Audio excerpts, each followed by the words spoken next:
Hello everyone. Welcome to this webinar on art and technology as part of the Gertrude Street Projection Festival online. Before we begin, I want to do an acknowledgement of country.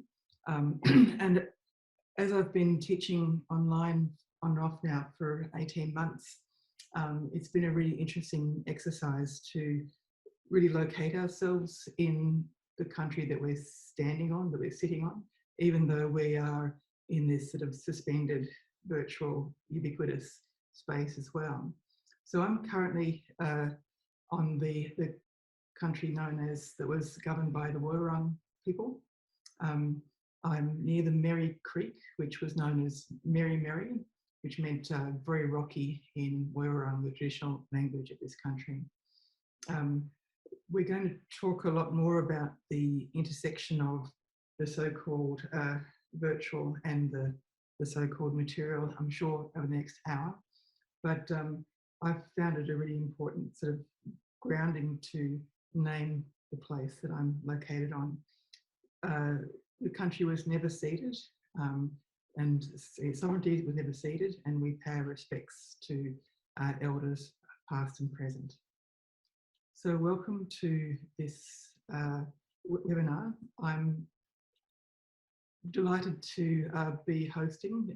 It's one of my favourite topics to talk about, the intersection of art and technology. And we've got three fabulous artists that we can draw on to get a sense of how they think about this topic. So we've got with us, we've got Matt Daly, Zoe Mars, and Jay Rosenbaum, who all have work in the current festival.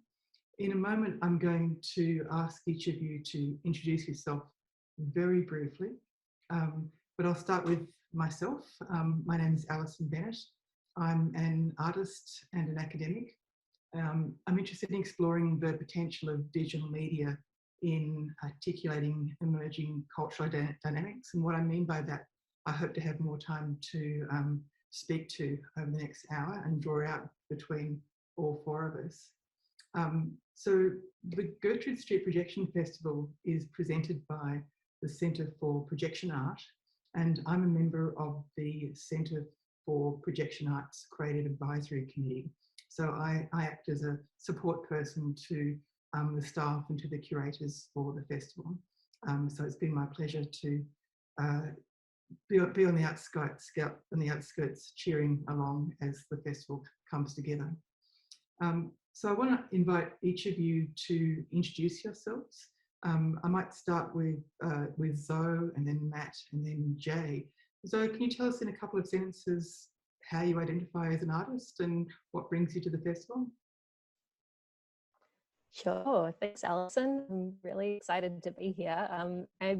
I would describe myself as an interdisciplinary artist, and I'm particularly interested in ideas about obsolescence and failed aspirations and things like that.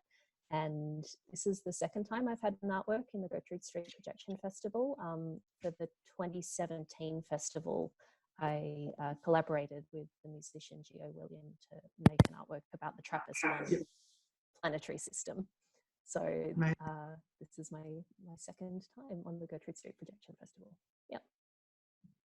Awesome. What about you, Matt? How do you describe yourself when you're asked to?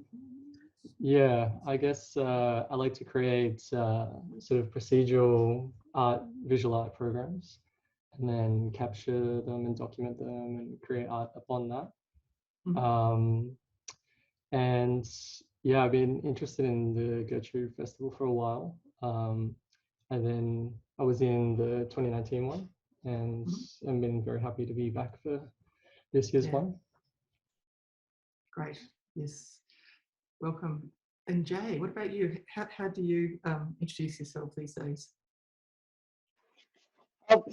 Good evening, everyone. My name's Jay Rosenbaum, and my pronouns are they, them. I'm an artist working in 3D modeling, augmented reality, and artificial intelligence. And I'm currently doing a PhD at RMIT where I'm exploring computer perceptions of gender.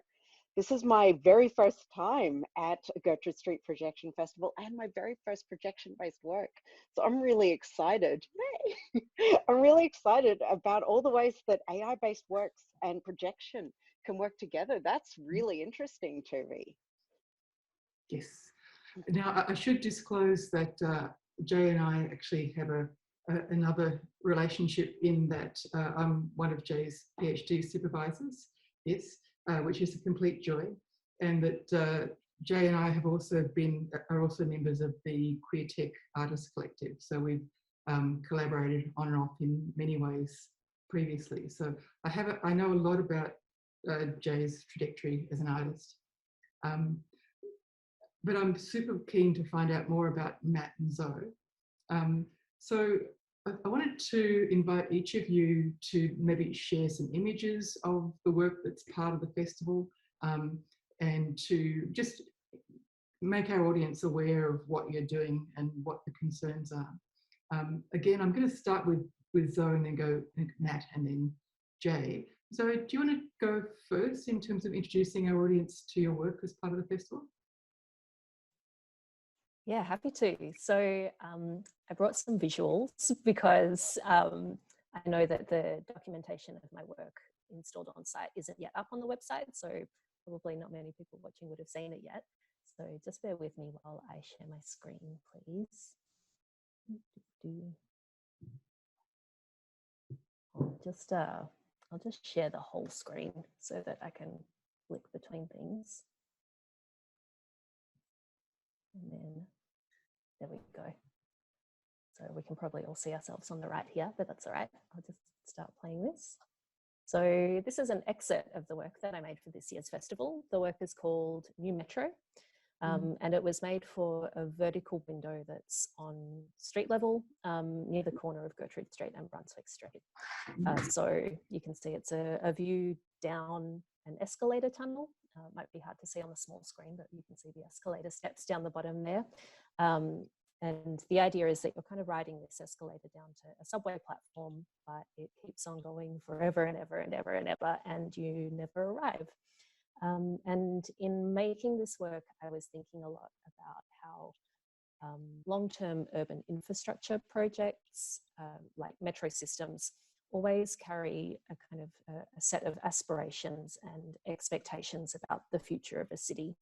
And the metro in particular as sort of symbolically lurking in the subconscious of a city beneath the surface. So just to give a peek under the hood, I'll just pop over here. Is this all coming up all right through the shared screen, Alison? Okay, great. I'm just having excitement seeing, love seeing the interfaces of how people put things together. Oh, brilliant. Yes. So this is the Grasshopper interface. So it's partly procedurally generated and partly parametrically designed in advance, this work.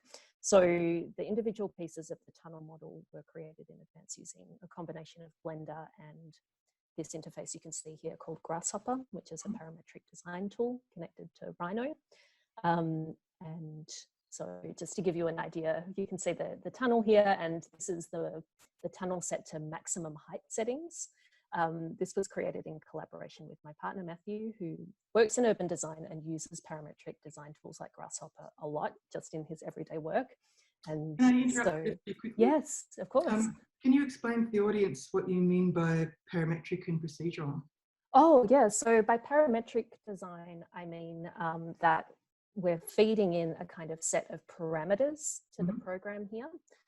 So telling it, you know, this is the height of the tunnel. This is, you can see further down here, here's the distance between the zigzags to cuff the ceiling lights and things like that, to cull the ceiling lights. And then by changing the variables, it changes what the program then spits out, if that makes sense.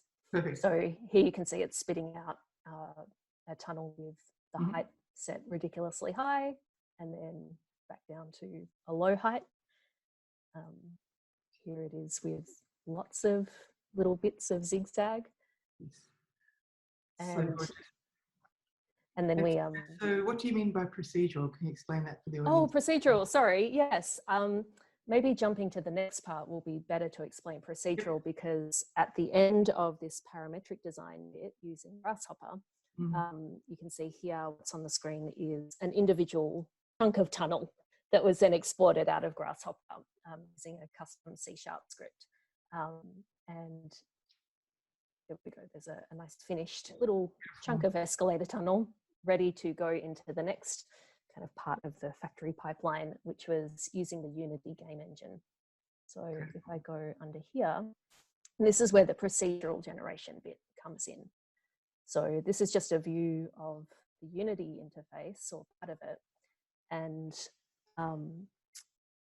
I created an algorithm or a program using Unity that would make choices on the fly each time the program runs about which part of the tunnel it was going to place next. So you can see here I'm starting and stopping it a few times in a row, and each time it's deciding to put a different beginning to the tunnel. So some of the things that the computer is deciding procedurally are things like, you know, which tunnel piece model to put next. And there were parameters to that, like it couldn't just put anything it wanted. There were certain limitations. It's changing the color of those pieces as it goes, partially randomly using a kind of Perl and noise thing. And then zoomed in here, you can see it just kind of placing the bits piece by piece. And as we go back, you can see as the camera kind of moves along the tunnel, the bits that it's already gone past are just slowly disappearing. And this way it's just endlessly generating a tunnel that goes on and on and on forever and ever. So beautiful. Thank you. But what I really enjoyed about it was how it just makes weird choices sometimes. Like if I just jump back over to the full work, maybe let's see if I can find a little bit here. Like it's deciding how many light boxes it wants to put down. Sometimes, oh, there we go. Jump back 10 seconds. Sometimes it decides to put 3 light boxes in a row and it looks ridiculous. But that was something that I really enjoyed about making this work, was these little surprises. So yeah, that's what I made. I'll stop sharing. Beautiful. I have so many questions, but I'm going to keep moving on to Matt, and then we can come back to pick up some of these threads in a moment. Matt, do you want to introduce the audience to your work that's in the festival? Sure. So my piece was called Equilibrium, and I guess I'll do some sharing as well. Originally, I'll show off my mood board and stuff, because I was trying to originally go for something like this to try and speak to the brief of 500 years. And I was thinking, you know, like all the glitches that can appear in the real world, like, you know, who's to say that a building's not going to malfunction, or you know, we'll just get these sort of cool moments of random sort of beauty in the failure of the technology. So that was kind of like what I was going for. And yeah, so I was trying to think about if panels, like if it was the world's like augmented reality or fully virtual, like what would happen. Pardon? I was going to ask, did you want to switch the wing picture? Oh yeah. Yeah, that's better. All right. Thank you. Almost. Oh no, press wrong one. There it is. That's what we want. Beautiful. So I was just thinking, like, if parts of the building would glitch out, and you know what that would look like. So for the actual piece, I sort of create most of my stuff within Unity, and the piece I wanted to focus on a couple of distinct features of my program. And within this piece, it's mainly controlled with three main variables with like 3 knobs. I got like a little MIDI keyboard thing. So whoops, I'll turn it down a bit. So it's kind of similar. It's a procedurally and procedurally generated program, and I can control the speed of what's happening, the amount of glitch, and whether I have this filter in the background. And this work, I sort of manipulated these 3 knobs. I don't know if I could recreate it, because that's the thing, it's procedural, every time it's different. But yeah, even trying to, I was trying to before, I was like, I don't know how I did it the first time. And so sometimes you're just left with this, it's like, the computer just does what it wants, and you're like, okay, thank you for that. That would look really good. And this is kind of, yeah, so this is a rough sort of demonstration of what kind of went into creating that video. Because like I said, this is real time, and sometimes I record that and turn it into a video or a sort of its own sort of piece. But most of the stuff I do is just working through these visual programs. Yeah, so I just figured this one would look quite, like a malfunctioning sort of, but also, I also kind of like the idea of technology being a bit organic, and maybe the glitches are, a signal, like why is it strobing in like a sort of SOS sort of binary or something?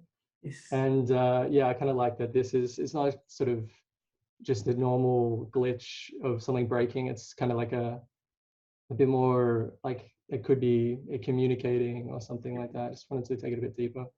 Yes. I often tell my students that they have to be careful how they approach the computer, because it can actually is quite responsive to their emotional and psychological state as much as it is to their to what they're doing on the keyboard. Yeah. Sometimes. Yeah. It feels like that sometimes. Absolutely. Jay. Hi. Alrighty. So my work is not procedurally generated. Well, I don't know. It's kind of a bit of an interesting definition of procedurally generated, really, isn't it? I work with AI. My work centers around AI and representation of gender minorities through AI generated images. So to clarify that, when I say artificial intelligence, I'm referring to machine learning. And in machine learning, we train neural networks that are modeled on the human brain with many connections that pass information back and forth in order to learn about data and make inferences about new data based on what it's learned through the training.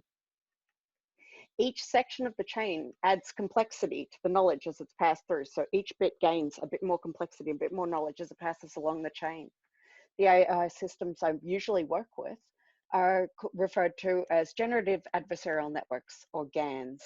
These are image generation AIs that work to create an image by using a data set as a reference and as a point of comparison.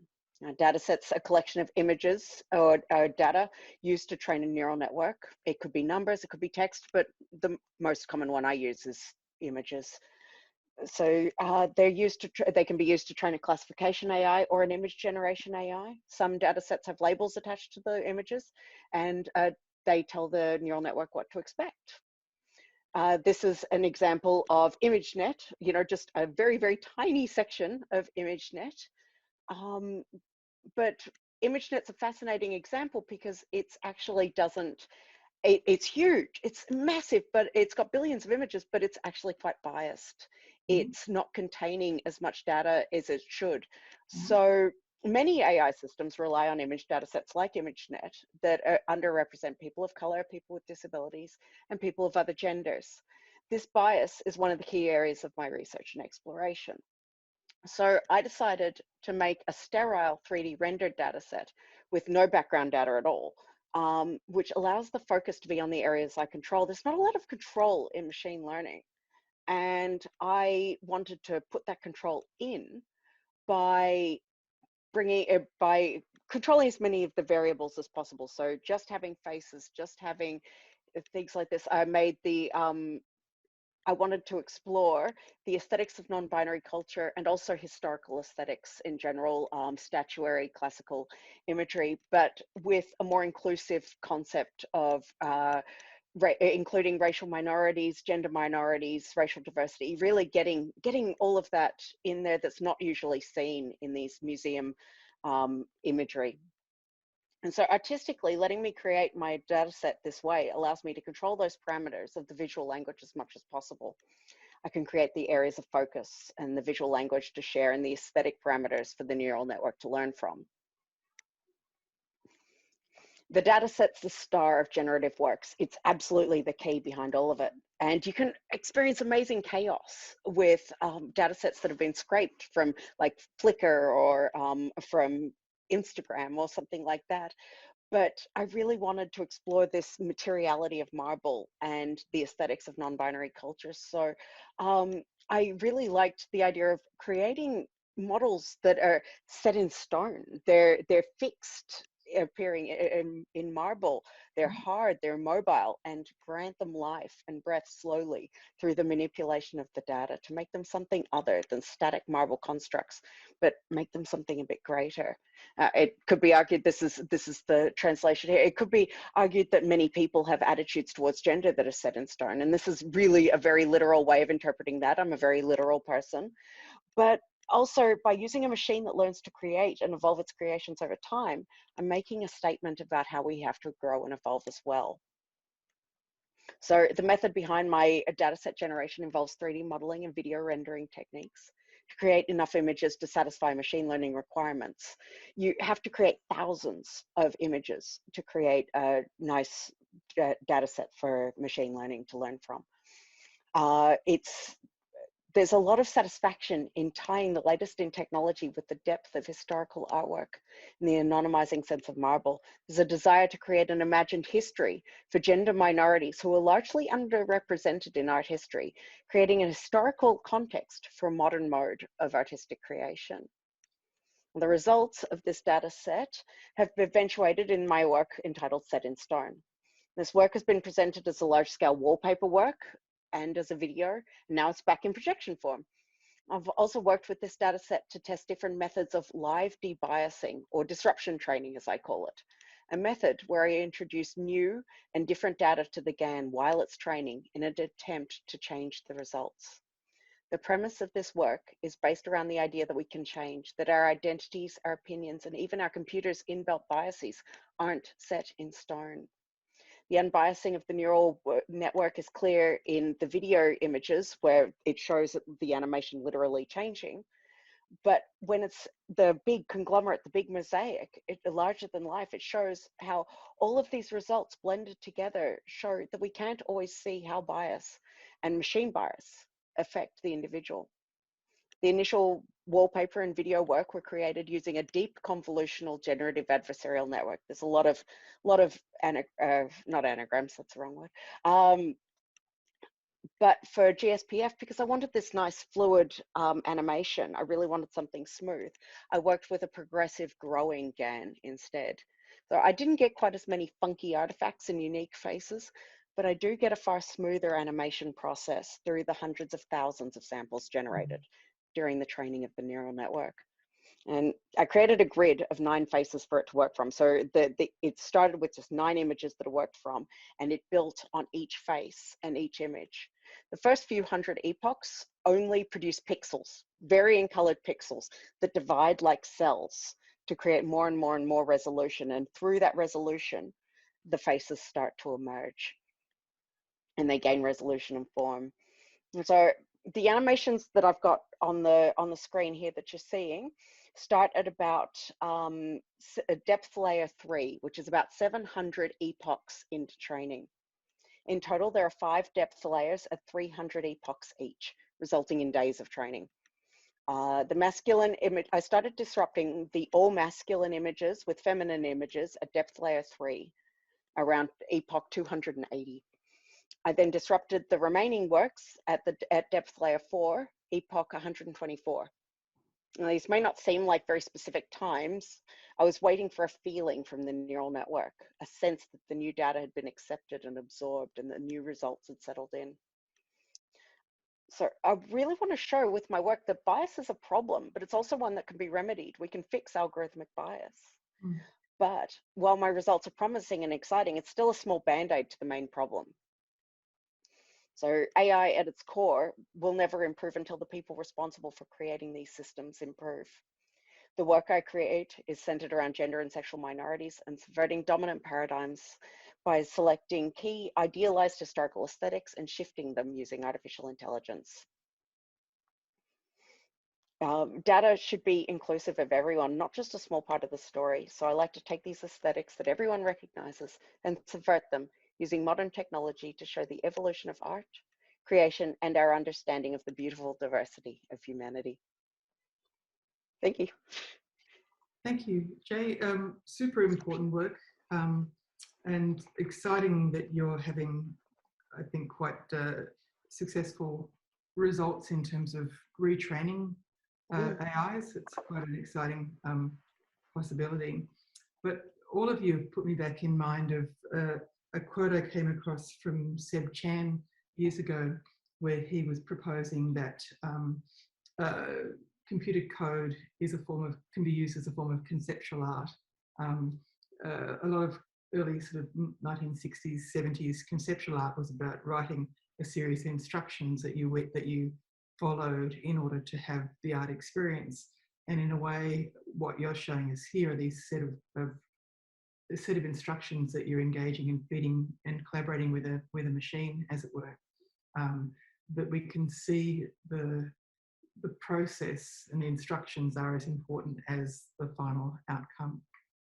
I wanted to go a little bit deeper in terms of what you've shown us so far and start to sort of pull out a bit of a conversation about how you think about the relationship between your art practice and your use of high technology. And I'm going to kick off by telling you a little bit about some of my touch points. You're probably aware of Donna Haraway's Cyborg Manifesto from the 1980s, where she basically explains that we are already cyborgs.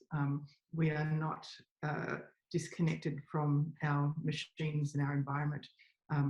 So the way that, the fact that I wear glasses is a addition. The fact that we're engaging with our screens is a form of the cyborg, kind of like a prosthetic device that we have around us. So Donna Haraway's ideas about normalizing that as being, we are already cyborgs, it's just a given of where we're standing. I'm also super interested in Willem Flusser's mediation theories about the way that the kind of technology, the tools you use dictates the type of thinking that you can do. So I'm going to ask you a bit about that. But before we came on, we also had a bit of a chat about William Gibson and the sci-fi novelist. And in particular for me, it was his novel Spook Country that was really pivotal in my thinking. Spook Country was about augmented reality art that looked at the way that the digital and location are embedded together. The digital overlays the physical in a way that can't be separated. Yeah, so I think about things like affordances. I think and the way that the technology I use, what it allows me to do, the type of thinking that allows me to do. And I also think about my technology as a partner in the things that I make. But I also really think it's important to make the point that artists have always engaged with the high technology of their day. I don't think this is something that's particularly sort of notable in some ways. The fact that we're using the high technology of our time is something that we should be doing. Matt, can I pick on you? I'm going to change the order a little bit. What are your touch points? What sort of frameworks do you use to make sense of your use of technology? Yeah, that's a good point. I know for a fact that through going down this creative process of projection-based art or just computer procedural generative art, it's made me have a sense of that, like even if it's not an AI, per se, there's an element of you know, the choices that random is not random ever. So, you know, there's obviously something that's caused it. And, you know, it's really interesting because, you know, depending on how everything's programmed, it could be anything. And yeah, it's been cool to have the work start off as me wanting to control everything like manually, and slowly programming the computer to do half of it. And yeah, it definitely is like forming this relationship as this program sort of grows and becomes kind of, I don't know, just the more I use it, the more it just makes me feel like it's alive sometimes. Yes. Just the way it reacts to music or anything that, you know, going on in the background. Sometimes it's just like, it's pretty funny and surreal to have this synchronicity of it all. So yeah, I definitely think. Is that why you record? Is that why you record what you do on the fly rather than sort of prepare it? I got the impression that you're actually recording as you're playing with the program. Yeah. Well, when I create my work, I'll either do it intentionally because there's specific colors or sort of things that I need to have in it. But a lot of my stuff is just me sort of playing and layering the different filters that I've created.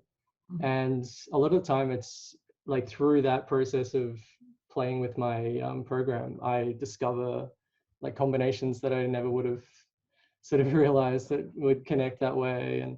And that alone has just been like really interesting for me to see, like, you know, you give it some food and it, you know, it comes back and shows you what it's done with it. Yeah, and finding that point at which things start to fall apart or stop behaving in the way that they're meant to behave is the thing that I'm sort of excited by. Yeah, definitely. Yeah. So what are your frameworks? How do you begin to sort of put some thinking around your practice as an artist who uses these kind of tools?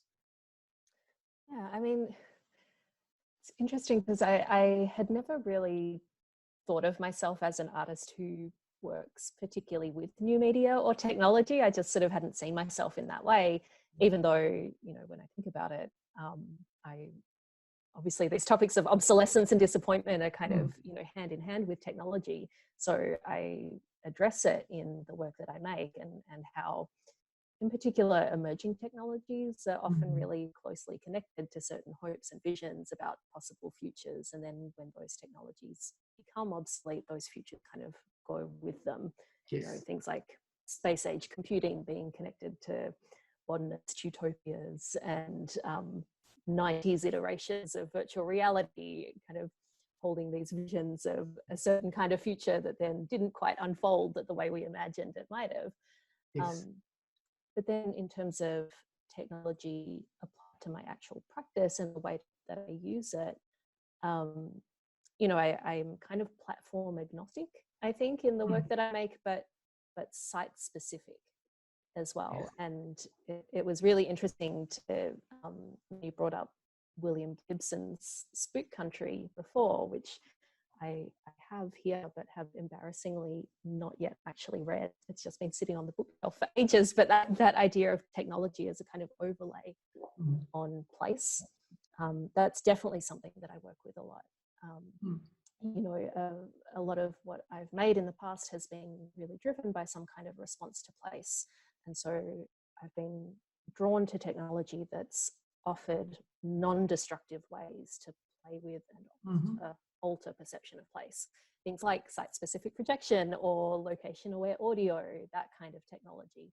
And for me, that kind of work has always felt like a kind of collaboration or dialogue with place that has had that potential for surprise and that element for semi-controlled, the potential for semi-controlled chance and things that are outside of my control that might totally change how the work plays out.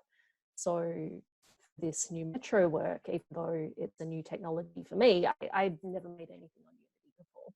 This was my first time. But that element of chance and collaboration and capacity for surprise, I can see how that has been a consistent element that's carried through from my previous practice. And I have found I've really loved that feeling of kind of what you were describing before, Matt, that feeling of like interacting with an animal and, you know, these acts of translation and giving up some of the control of the artwork to that technology and not really knowing what's actually going to happen. So now that I've dipped my toes into the world of working with Unity, I'm really excited about exploring it further, you know, maybe going into virtual reality and playing with that relationship between virtual and physical place or material place, and also procedural generation and just the beauty of computers making really weird choices. I really enjoy it when things go a little bit wrong and kind of fall over a bit, including in my own work, which maybe that's not a good thing, but I think it's funny. Absolutely. It's I think that's part of our artistic training, is to recognise the opportunities when things that show up that you didn't expect, and how to respond and make sense of them. Exactly. It always, for me, makes it so much more interesting than what I could possibly have come up with just by myself. Absolutely.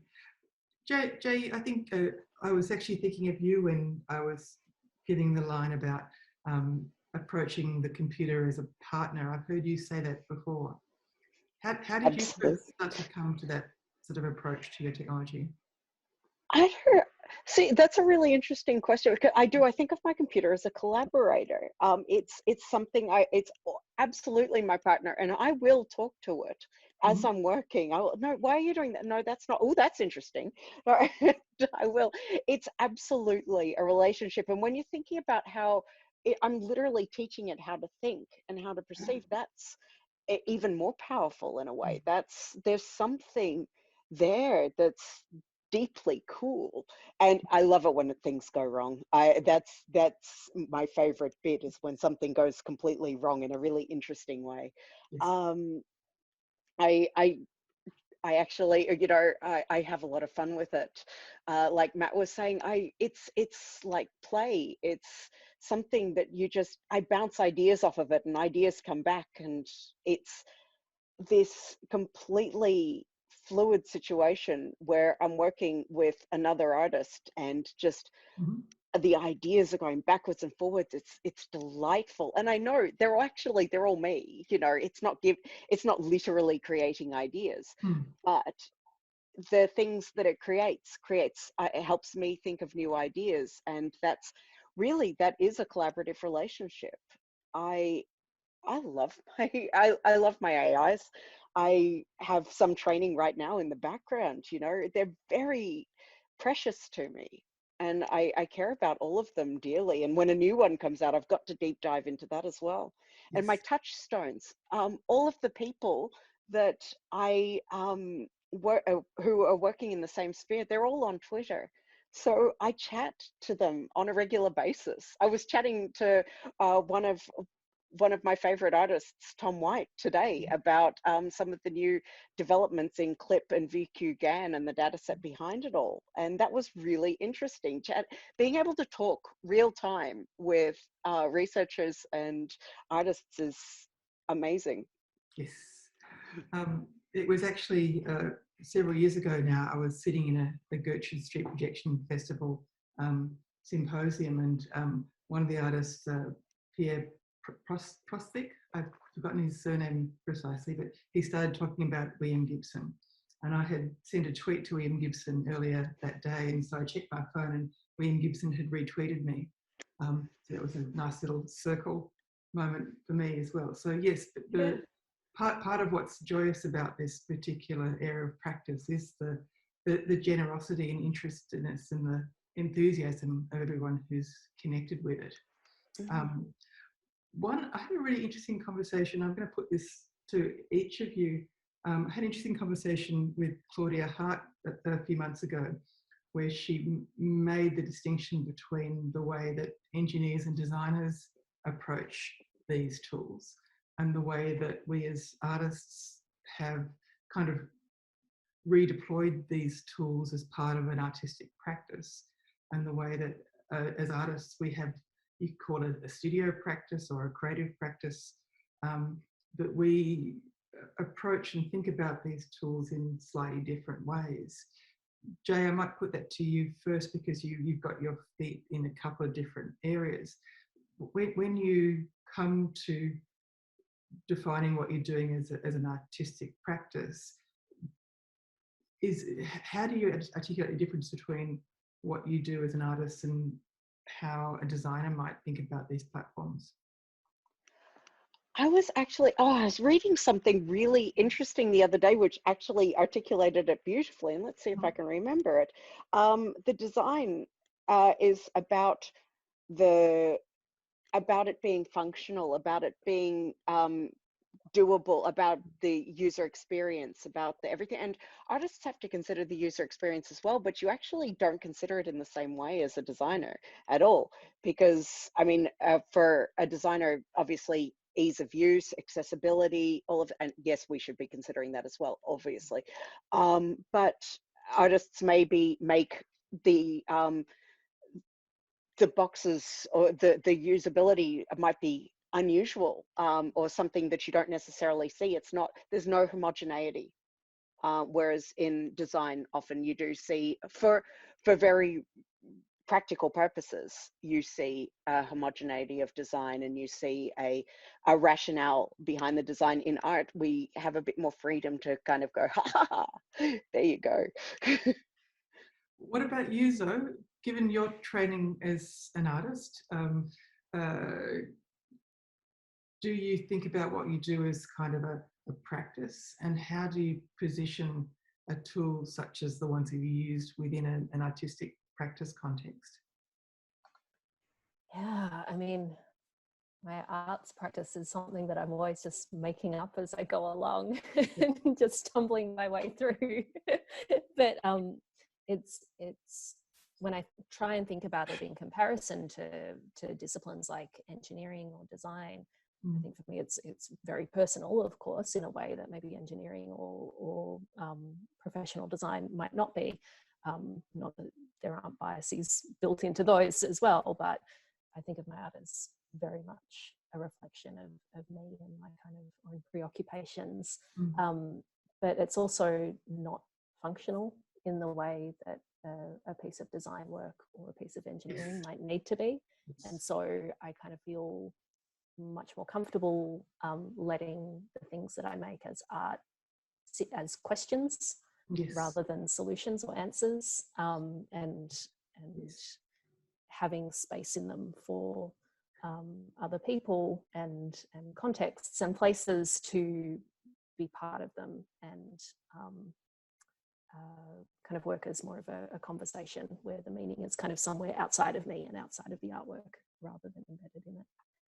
Yeah, look, I was going to start quoting Amy Whitaker, who talks about art thinking as being the practice of asking difficult, messy questions to which there might not be satisfactory answers, and the high possibility of failure, whereas designers and engineers need to be able to come up with something that works, whereas an artist is embracing that potential for failure.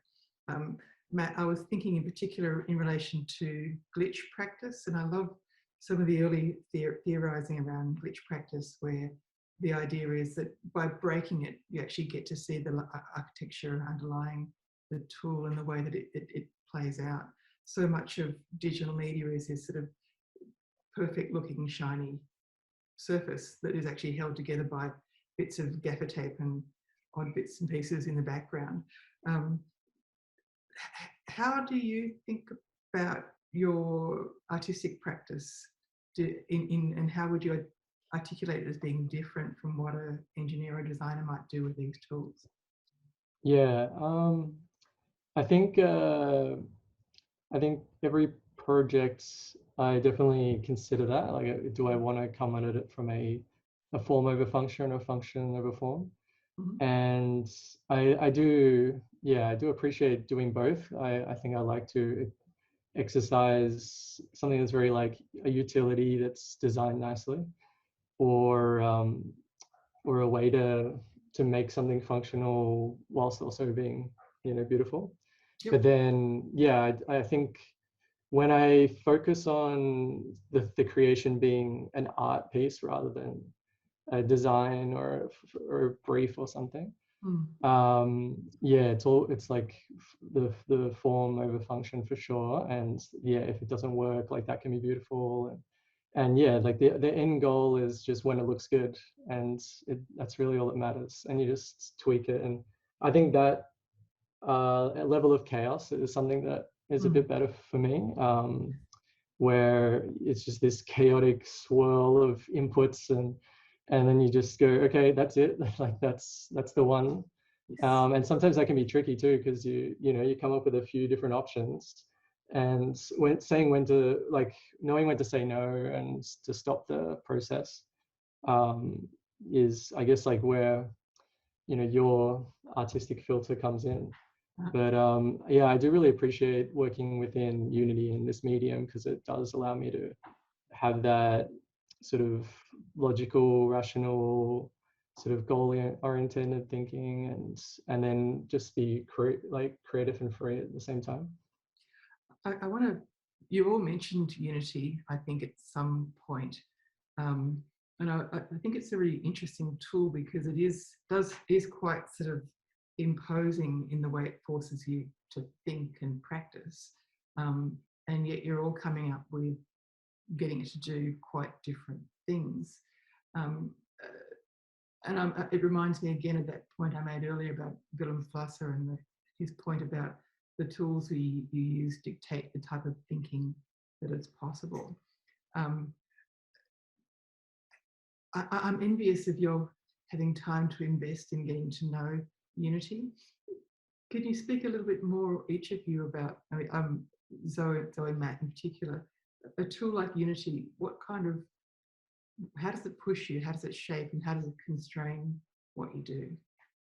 And I mean constrain in a positive sense. Artists need constraint in order to force yourself to do something different in a way. Can you speak a bit more, Matt, about how Unity shapes the decisions you can make? Yeah, definitely. Like I was saying before, like I think the biggest way is when it just gives me an output, and it's just based on the back end, and you can't really code that. Or you could patch it, but like the fact that Unity was made that way, and that's the constraint. I find a lot of my stuff is just glitching out cameras. Like I've been making, this is probably my second main program, but there's been countless like iterations of different features. And throughout the different builds of Unity, sometimes they get patched out, or you update it and all of a sudden it's not doing the crazy thing anymore. And I think that's been interesting too, having like, you don't have the control over the program, and sometimes like for this one, I'm kind of locked in like 2017, and then I've got another one that's kind of locked in way earlier. And yeah, it's kind of nice though, because it's this self-contained thing. And I, for some reason, have figured out in this version the camera does this, and that's beautiful, and that's like that snapshot in time, and that constraint of just sort of the way that the program is sort of interpreting the information, and maybe another game engine doesn't do it the same way. And I think Unity for me, like those interesting quirks and the way it sort of is this simulated universe playgrounds, and yeah. So you've put together a whole string of different softwares that you're building with, but just maybe if we just start with Unity in particular, what are your thoughts in the way that a program, that those particular programs push you to work or think in particular ways? How do you negotiate that? I think for me, because Unity is a game engine, it's designed, with that in mind. The idea that people are generally using it to create interactive games, and so for me, it was kind of a process of negotiating with Unity as a platform to go like, oh, but can I use this to make a weird projection thing instead, and trying to sort of break it open a little bit to do the things I wanted to do. I guess also because I was a complete beginner to Unity, I had less of an idea of what I couldn't do with it. It was more about like, well, I kind of want to make this thing. So how do I just figure out how to make that? And that involved learning C# coding language, which I hadn't used before, and all of these things. But you know, what you were saying before, Jay, about online communities and connectivity, the generosity that people have online with their knowledge. Even though I hadn't used that platform before, I could search almost anything that I wanted to do and kind of piece together a way to do it from the pieces of knowledge that people had generously shared online. So in that way, it was a very fun problem-solving task. Yeah. I feel like we're only really just starting to build up ahead of steam, and we're almost out of time. I can see that I can see one question that's come up from the audience from the lovely Alexander Swords, who's asking you, Zoe, about whether your work is rendered in real time or whether you've pre-recorded that particular sequence for the projection. Yeah, so the bit that I shared on the screen before was the work was designed to run live and be rendered in real time. Yeah. Amazing. Okay. And what is why is it important for it to be rendered in real time? Because I was thinking about it in the context of the site, and thinking, you know, how would someone actually encounter this work when it was being projected in place in that window, and you know, not wanting someone to feel that they had to stand there and just watch this tunnel for 10 minutes, not doing very much at all to get something out of it.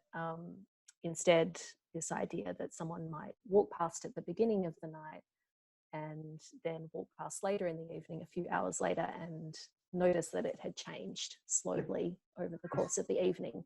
And for someone who might be walking past on multiple evenings, to see it be a little bit different each time.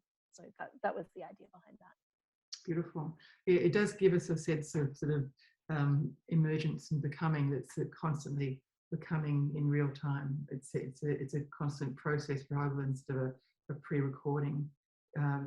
Psychologically and philosophically is quite different, I feel.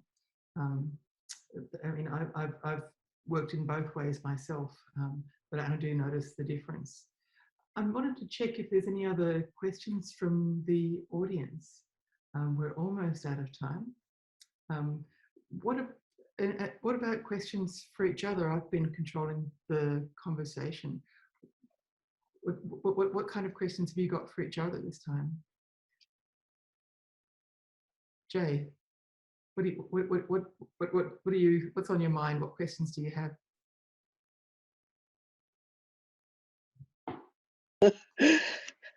Well, I guess, so, I'll put you on the spot. you know, Sorry. why? Yeah, I know, you put me on the spot. I always You do love that. doing You know that. Sorry. And Erica happened to wander in right at that moment too. Yes. So, I'm interested in, I guess, why Unity specifically, maybe, you know, I mean, it's so powerful, and it's got so many cool devices, but both of you use Unity for very, very different outcomes. And I guess I'm just, you know, is that the first one you came across, or was there something else that's, you know, that does the same sort of thing? Or yeah. What about you? What do you think, Matt? I'll go first, I guess. Yeah, I think it's a bit of the fact that when I first was looking at game engines, it was kind of the one that stood out to me the most, because Unreal was kind of not as developed back then, and the other ones were very simple, like a lot of people use Game Maker or Flash. Yep. It was very animation based. And at the time, Unity was mainly JavaScript, and that was something I knew. So yeah, and also I learned it in university. So I think doing that, and then well, like how I got into this was just my friend wanted to try it. Like it was kind of his idea to make visuals with Unity. And I just sort of like, okay, well, I'll give it a go. And yeah, just like sort of manipulating the program to do that, I found was like really interesting. And yeah, yeah, like I've tried it in other programs, but I think the support, the web documentation, just like the history of Unity, I just think it's pretty much the best platform for game design stuff and just interactive art and things like that. I don't know, it's definitely my favorite. It's my go-to. It's like my Photoshop. yes, yeah. I was going to say I've got a similar relationship with Photoshop where I just it's like a second skin. I know I know how to do things with the gesture. Whereas Zoe, this might be we might start to wrap up, but I wanted to ask Zoe, because you've come to these tools fairly recently, and yet you've seemed to have stitched together something that's fairly coherent and feels very literate. So you've done a wonderful job of sort of putting them all together. Can you just very quickly summarize for us why you chose those particular tools?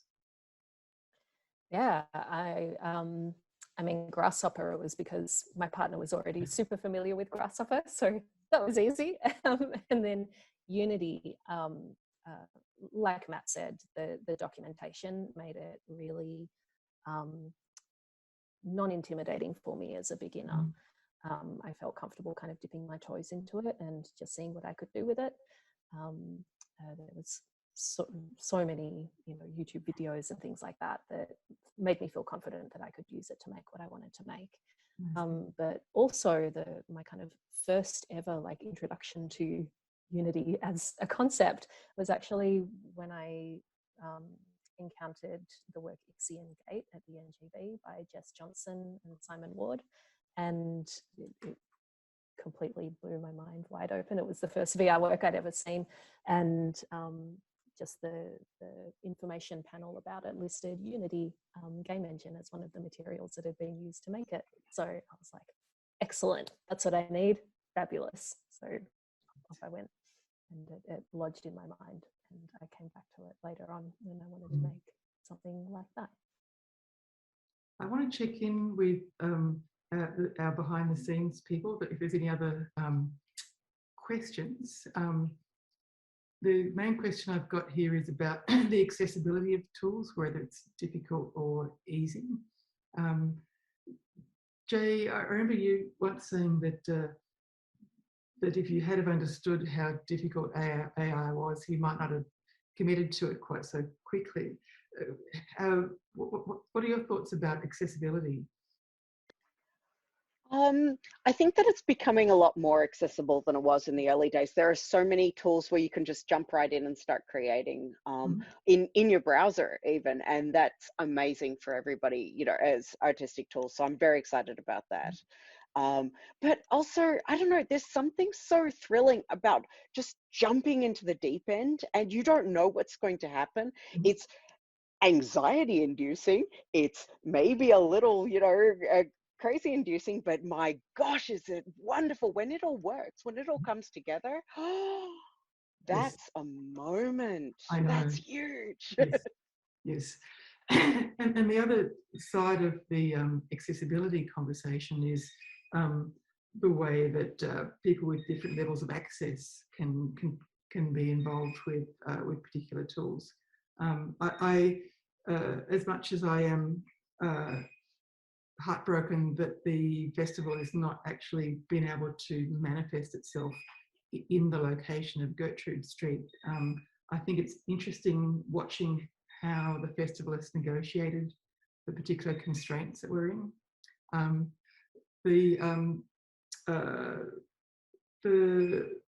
As you and I are aware, not everyone likes to be in a big crowds of people, and certainly there's a way in which this type of practice opens up new levels of accessibility.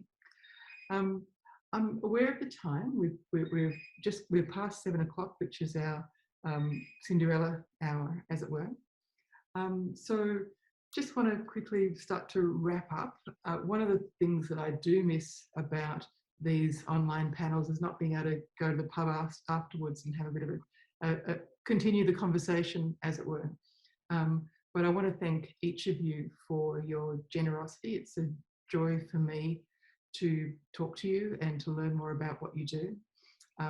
Please join me in thanking Zoe Mars, Matt Daly and Jay Rosenbaum for being part of the Gertrude Street Projection Festival and for sharing with us a little bit of insight about their thinking and their processes to make their work. Thank you very much, guys.